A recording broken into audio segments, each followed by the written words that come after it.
Yeah, you rattle through them. I have got them written down. Okay. So obviously Rowett's there as captain. Shubman Gill, Jaiswal, Kohli, Shreyas Iyer, KL Rahul, KS Bharat, Dhruv Jurel, which I don't know whether I've pronounced that correctly or not. Ashwin, Jadeja, Patel, Akshar Patel, Kuldeep Yadav, Bumrah, Siraj, Mukesh Kumar, and Avesh Khan.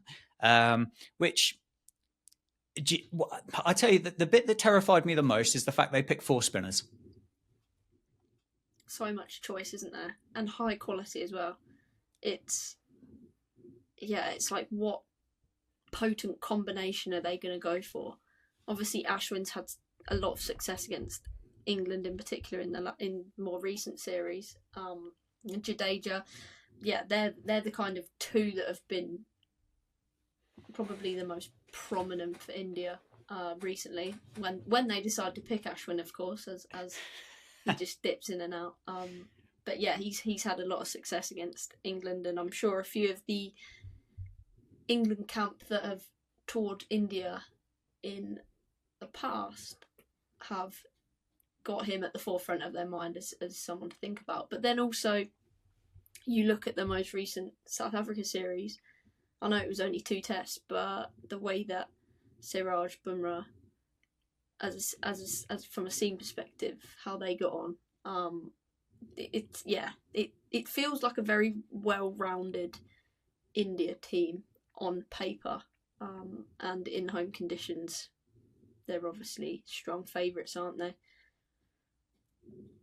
Yeah, and for very, very good reason. They're up there. I don't think they're the rank. I don't think they're the number one ranked team in the world. I think Australia might be the best test team in the world at the moment. But to go in with those four spinners, and I don't think Kuldeep Yadav's played test cricket for a while, but as you said, there's going to be huge skeletons around Akshar Patel, those straight breaks that he was serving up 4 years ago that just cleaned us up. Ravi Ashwin is 10 wickets away from 500, which is a phenomenal achievement. And Jadeja, nowadays everybody's got to be these three-dimensional cricketers. You've got to bat, you've got to bowl, you've got to field. Like Jadeja, even if you take the batting and the bowling out of his performance through the course of a five-match series, you kind of know that he's going to get you five wickets. There's going to be kind of five scenarios across that series where it's going to be a run out, it's going to be a catch, it's going to be a bit of fielding that restricts a batting pair coming back for two. It's going to be, and he is such. If like pound for pound across everything, you come up with a really good argument to say that Jadeja is the best cricketer in the world at the moment. And I don't mean like, oh, his average is the best, his bowling's the best, but everything considered, all formats, you come up with a really good argument to think he's got to be the best pound for pound cricketer in the world right now. Yeah, he's got a lot, hasn't he? And he's certainly very much informed, number one ranked ICC all rounder in Test cricket as well in the world. And yeah, it's just another thing for England to have to think about. Obviously, left arm spin being um, uh, like a wicket taking force, and as you said, he's just like a genuine three-dimensional cricketer, which is every team wants one that can contribute. Like you think about Stokes, for example, Yeah. when he's bowling, you know that he's going to contribute in one way or another, whether it's with the bat, with the ball in the field, because he's done some astonishing things over the course of his career. Obviously, we know we're not going to see him bowl in this series, but yeah, Jadeja, like one of the first names on the team sheet. Although there are quite a few in this India team. There's a few. There is a few to pick from, isn't there? As to who would be your first name on the team sheet. As I said, Ashwin's only 10 wickets away from 500 Test wickets, which obviously he'll join Nathan Lyon, who just went past that milestone at the end of last year. Second test, do you think Ashwin kind of breaks that 500 mark? Do you think England can push it through to a third or a fourth? I mean, it's going to happen this series, isn't it? It has to. There's no way Ashwin can go through five test matches, which I'm sure he will play. I don't see a world where India don't pick Ashwin at home unless, of course, he's got an injury. Second test, third test on a good day, maybe England can wait for that. Surely he's not going to take 10 for, is he? not 10 for in the first test. Please, no. Nah, you'd like to think, from an India perspective, I'm sure they'd be eyeing up the second test. But if England have their, I guess, strategy and plan of attack, how they're going to be a bit smarter against Ashwin, you'd like to think that they could take it into the third. By which point, if that happens, who knows what the scoreline might be? England might have forced a result one way or another, if they're managing to negate that threat of Ashwin. So yeah, he'll definitely kind of join that elite club, won't he, of the 500 Test wickets. There's no real doubting of that, and I guess that's just a reflection of how good he's been over the past decade or so, really. Yeah, and then he's got 5 Test hundreds to go with those 500 Test wickets as well. Just in case there was any doubt that he isn't a terrific cricketer, just have 5 Test hundreds in the bag as well. There's no Mo Shami though; he's still recovering from his injury, so potentially the seam department for India is a little bit light, a little bit inexperienced. Obviously, Bumrah and Siraj.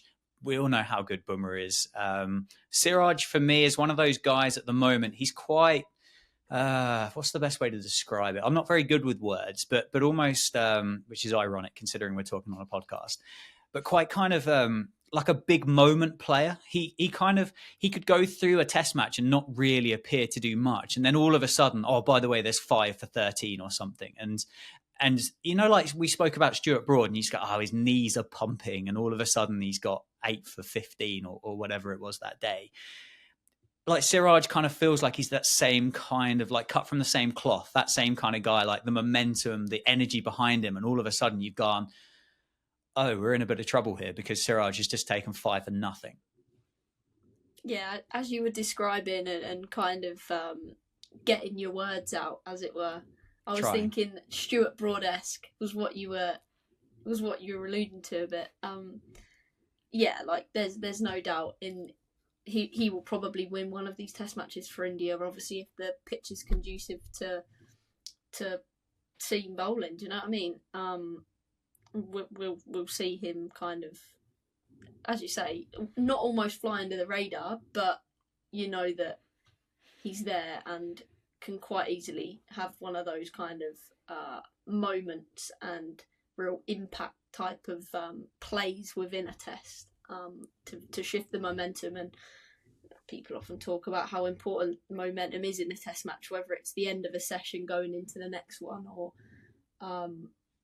the beginning of a day, or close of play. Do you know what I mean? It's one of those ones with Siraj. I guess the question mark that England might not necessarily know is what wicketkeeper India are going to go with, because they've named 3, haven't they, including the uncapped Dhruv Jurel, who they reckon is a better gloveman than Rahul by all accounts. Okay. But then there's also Bharat in the equation, who I think kept for the majority of the 2023 Test matches that India played. But KL Rahul took the gloves in the South Africa series, if I'm right in saying that. So a little bit of a question mark there. Yeah, I suppose KL Rahul gives you kind of an ability to maybe be a little bit more flexible with your batting lineup. Maybe you can, because I mean, KL Rahul's he's such a good batter. Like, can be frustrating at times, but such a good batter that, yeah, you can get him keeping, you can have him at 6 or whatever, and it's absolutely fine. Whereas maybe you might lose a few runs if you go down KS Bharat's or Jural's kind of routes. However, clearly they do think so highly of Jurel that there's kind of a big future ahead. And I mean, we've almost forgotten really about Rishabh Pant as well. The fact that these 3 guys are there trying to fill this Rishabh Pant size and shape hole. And we saw 4 years ago just how destructive he can be in a test match when he had those innings where he completely destroyed Jack Leach and turned those games around by himself. So yeah, I think to pick 3, I guess, is keeping your options open, I suppose. But I think if I was that way around, I'd probably go for KL Rahul and just have as strong of a batting lineup as possible. But I mean, looking at the batting lineup, that again is absolutely stacked with players. And like Shreyas Iyer has been talking today, I don't like leaving the ball. That's boring. And then you've got Rowett, who at the moment just seems to be kind of a one-man baseball machine that he just goes out there and just pogos it from ball one anyway. We all know how good Virat Kohli is. I don't quite think Shubman Gill has hit the heights that he has when he made his debut down in Australia, but again, kind of know how good he can be. But that top 6 or top 7, and maybe looking at it, maybe Rahul does play as a batter, because potentially you go Rowett, Shubman. Well, they've got Jaiswal here at 3, haven't they? Kohli 4, Shreyas Iyer 5, Rahul 6. But then you can have Ashwin at 7 because he's got the hundreds, and Jadeja can bat. Like, this is, it's a great problem to have for the BCCI. But how on earth do you go about picking an 11 out of this lot? It's tough, isn't it? It is tough. It'll be interesting to see what route they go down, because, like you say, they are stacked. And then they've got the options in the spin department as well. So, I mean, if England managed to get a decent couple of results against this India lineup, with all being well, if they all manage to stay fit, etc., then, I mean, that would be big kind of inroads in this baseball era in Indian conditions. But that remains to be seen at the moment, and there's so much anticipation, isn't there, ahead of the first Test match starting next Thursday, I think it is, isn't it? So about a week's time. Has anybody actually sorted the broadcasting out yet? Is anybody in the UK able to watch anything? I think I saw yesterday that TNT had it sorted, much like it was at the 11th hour for the West Indies series. Gotcha. Okay. Happy days. So Good it's news. Not going to be a blackout. We are going to be able to watch it.